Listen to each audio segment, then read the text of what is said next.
Good morning, dear friends. Before I start my presentation, I would like to know how many of you have experienced most dreaded complication of spinal epidural, that is epidural hematoma leading to paraplegia.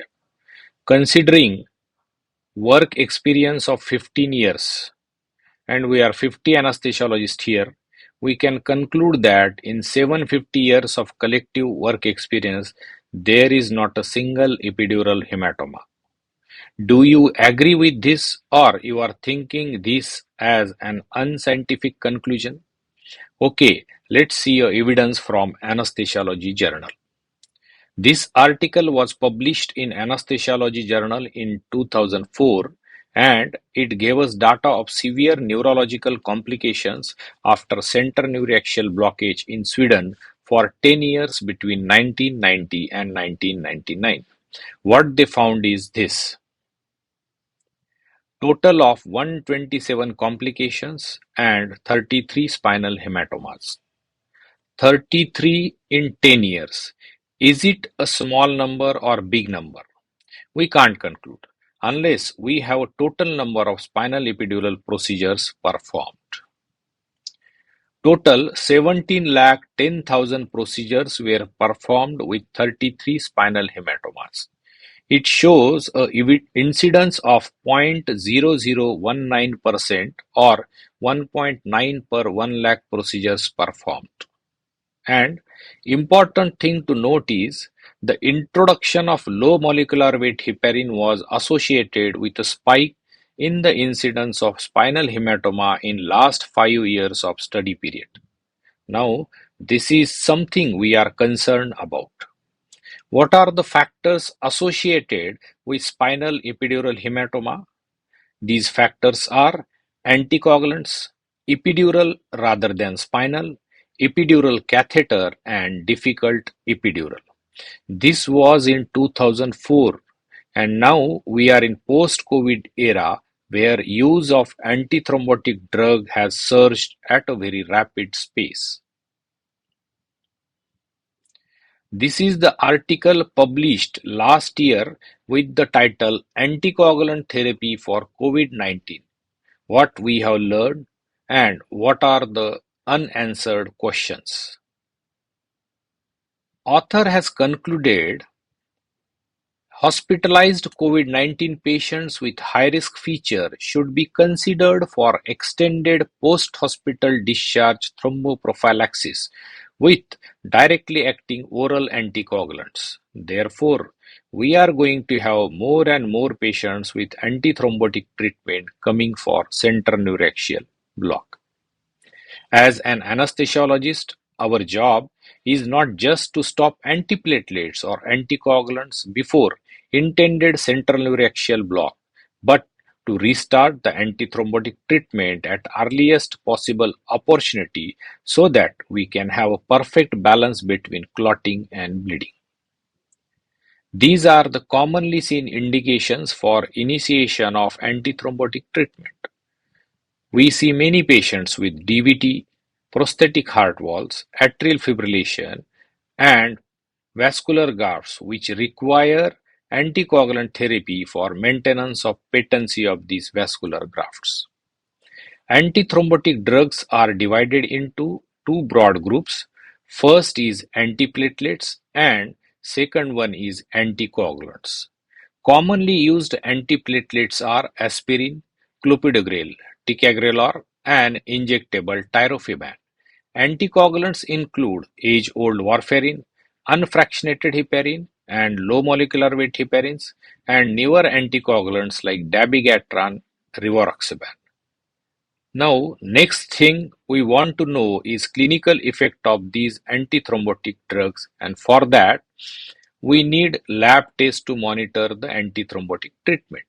We rarely test platelet function, but there are tests available to know the platelet aggregation, and these tests are light transmission aggregometry, Verify Now, and multiplatelet. Most commonly used lab tests to know the clinical effects of anticoagulants is warfarin, INR for warfarin, ACT for heparin, We usually do not do tests for low molecular weight heparin efficacy, but the tests are available in almost all the laboratories. Here we are with all the theoretical knowledge about the antithrombotic medicines and lab tests to know their clinical effect. Now we have actual patient in our hand. We have to do thorough clinical assessment of the patient to calculate the risk-benefit ratio of central neuraxial block in anticoagulated patient. We must inquire to patient and relatives about the antithrombotic drugs patient is taking, what was the indication and duration of the treatment, check the lab reports to know effectiveness of the treatment.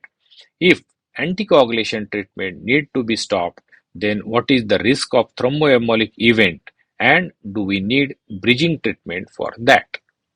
Except factor 8, almost all coagulation factors are produced by liver. In addition to these factors, the liver also produces other proteins involved in regulating blood clotting, such as antithrombin, protein C, and protein S. These regulatory proteins help maintain the balance between coagulation and anticoagulation in bloodstream. Liver disease or dysfunction can lead to impaired production of these coagulation factors, potentially resulting in bleeding disorders or increased risk of excessive bleeding.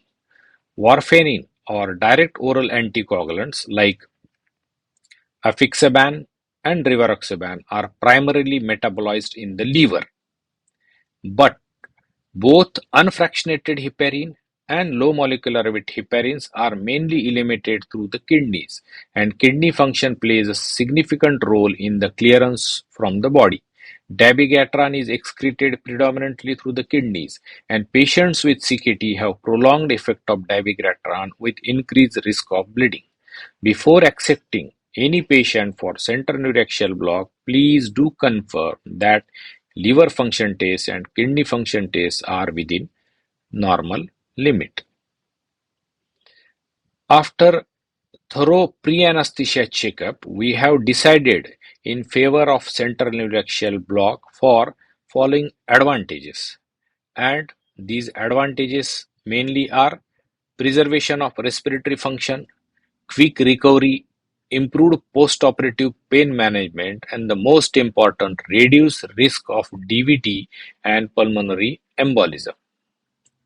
After thorough clinical and lab assessment, we have accepted patient for central neuraxial block. Now, with these guidelines from ASRA, that is American Society of Regional Anesthesia, we can ask patient to hold his antiplatelet treatment before spinal and restart after removal of epidural catheter. For aspirin and NSAIDs, absolutely there is no contraindication to continue these antiplatelet drugs. For clopidogrel and prasugrel, as per the ASRA, we have to hold these drugs at least 5 to 10 days prior of initiation of central neuraxial block, and we can start 6 hours after the removal of epidural catheter in post-operative period. Similarly, you can see all these drugs can be held as per the guidelines by ASRA. The newer antiplatelets, which are given intravenously, can be withheld for a shorter duration and can be restarted after a short span of almost 4 to 6 hours post-operatively once you remove the epidural catheter. This is an interesting paper published in 1995 where they have examined 1000 central neuraxial block procedures in 924 patients. 39% patients were on antiplatelet medication. 223 patients had minor hemorrhagic complications and 73 patients had frank blood in needle or catheter. But they came to conclusion that the lack of correlation between antiplatelet medications and bloody needle or catheter placement is not a significant risk factor for development of neurological dysfunctions from spinal hematoma in patients undergoing spinal or epidural anesthesia, while receiving antiplatelet medication. This systematic review and meta-analysis is furthermore interesting. They found that in 14,000 cardiovascular patients receiving epidural anesthesia or analgesia, incidence of epidural hematoma is zero. This doesn't mean we can go ahead with epidural in any patient with antiplatelet treatment. If patient is receiving antiplatelet medication for coronary stents, then postpone elective surgery for 6 weeks in case of bare metal stent, 6 months in case of drug-eluting stents, and for urgent or emergency surgeries, continue dual antiplatelet therapy throughout post-operative period. If patient is high risk but doesn't have stent, then continue aspirin and hold clopidogrel for 5 days and restart after 24 hours of surgery. In low-risk cardiac patients, we can safely discontinue dual antiplatelet therapy for 7 to 10 days prior to surgery and resume after 24 hours postoperatively. Patients who are receiving IV unfractionated heparin, we need to hold for 6 hours before spinal or epidural and restart after 2 hours of surgery. For prophylactic dose of low molecular weight heparin, wait for 12 hours. And for therapeutic dose, wait for 24 hours. In case of fondaparinix, safe period will be 42 hours before trying to put epidural catheter. We can restart these medications after 4 to 12 hours of epidural catheter removal. This is the list of risk factors associated with spinal hematoma, and the important factors are abnormalities of vertebral column, renal insufficiency, traumatic epidural catheter placement or epidural technique, immediate pre-op administration of low molecular weight heparin, and the most important is concomitant antithrombotic medications. Warfarin is age-old antithrombotic drug used for DVT prophylaxis and in cardiac patients after wall replacement surgery. Warfarin is to be stopped 5 days prior to spinal epidural and can be restarted after 24 hours of epidural catheter removal. This paper, published in 2011, shows series of almost 4,400 patients who had uncomplicated removal of epidural catheter despite INRs ranging from 1.5 to 5.9. Warfarin takes few days for its complete action, and this window can be utilized for safe removal of epidural catheters after initiation of warfarin treatment. As already discussed, we need to stop warfarin 5 days prior and INR should be below 1.5. For emergency surgeries, we can give vitamin K intravenously and fresh frozen plasma can be given. In high-risk patients, we can use low molecular weight heparin as bridge for antithrombotic treatment. The ASRA recommended an INR value of 1.4 or less as acceptable for the performance of neuraxial nerve blocks. This value is based on studies that showed excellent perioperative hemostasis when INR value was below 1.5. So my dear friends, never accept INR value which is slightly above the 1.5. Maybe it is 1.6 or 1.7. Always see that the patient's INR value is below 1.4 before initiation of any central neuraxial block. Coming to newer antithrombotic agents and directly acting oral anticoagulants, we need to stop dabigatran for 5 days, rivaroxaban and apixaban for 72 hours before attempting spinal epidural. All these medications can be restarted 6 hours after removal of epidural catheter. We all are worried about the spinal epidural hematoma occurring after central neuraxial block in anticoagulated patients. But we need to know that there are many reports of spontaneously occurring spinal epidural hematomas. There are some precipitating factors like anticoagulation, treatment, thrombolysis for acute myocardial infarction, hemophilia factor B, factor 11 deficiency, long-term use of aspirin. I have shared this paper so that it reminds us that not all things are in our hand. There is also hand of God in play.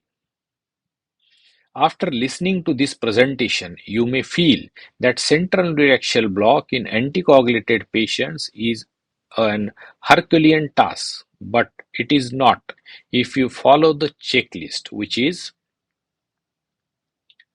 detailed PAC to confirm exact timing of last dose of anticoagulation. And this is very important in patients where the relatives are not literate. So you have to check each and every anticoagulant drug which was patient was taking and when it was actually stopped.